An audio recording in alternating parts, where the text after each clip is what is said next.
चलो देखो एक्सरसाइज 5.2 सवाल नंबर दूसरा। क्या बोला है कि दी गई आकृति में निम्नलिखित की पहचान कीजिए। आकृति दिया गया है और यह आकृति ऐसा है कि ए समानांतर है बी का, जिसे एक त्रिज्यछेदी रेखा सी काटती है, जिससे 8 कोण बने हैं। ठीक है, तो पहला बोला है कि संगत कोण के युग। इनमें संगत कोण कौन कौन से ये बता रहा है। तो देखो संगत कौन है, 1 के बराबर कौन सा 5, ऊपर का ऊपर से, नीचे का नीचे से, तो 2 के बराबर 4 के बराबर 3 के बराबर 7। तो ये संगत कोण है। तो संगत कोण के युग्म कौन कौन से है।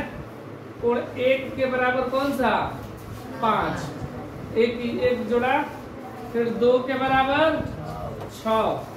यहाँ पर ये याद नहीं रखना है कि 2 के बराबर 6 होता है, ऊपर का ऊपर से, नीचे का नीचे से, फिर 4 का 8 से।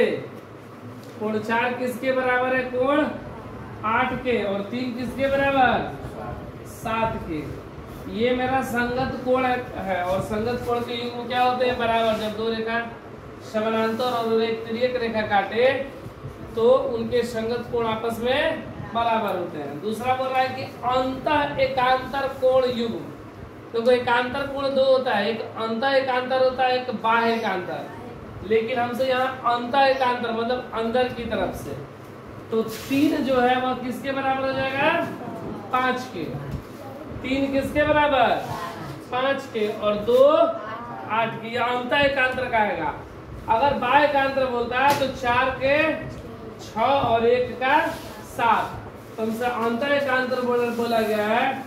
तो 3 के बराबर कौन सा 5 और 2 के बराबर 8 और 2 बराबर कोण 8। फिर बोला है तिर्यक छेदी रेखा के एक की तरफ बने अंतः कोणों के युग्म। तो एक ही तरफ बने अंतः कोणों के युग्म आपस में क्या होते हैं, समपूरक होते हैं।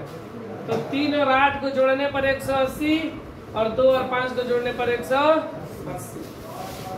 तो कोण 3 प्लस कोण 8 बराबर 180, और 2 और 5 को भी जोड़ देंगे तो 180। ये एक ही ओर के अंतः कोणों का युग्म है, ये और ये। फिर क्या बोला है, इसमें शीर्षा विमुख कोण बताना है। शीर्षा विमुख, तो देखो 1 का शीर्षा विमुख कौन हो जाएगा 3, और 4 का 2, 5 का और 8 का, और शीर्षा विमुख कोण भी आपस में क्या होते हैं, बराबर होते हैं।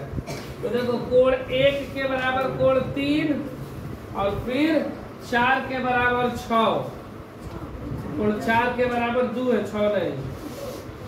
1 के बराबर 3 शीर्षा विमुख कोण, 4 के बराबर 2 ये भी शीर्षा विमुख कोण। उसी तरह इसी में 8 के बराबर और 5 के बराबर 7।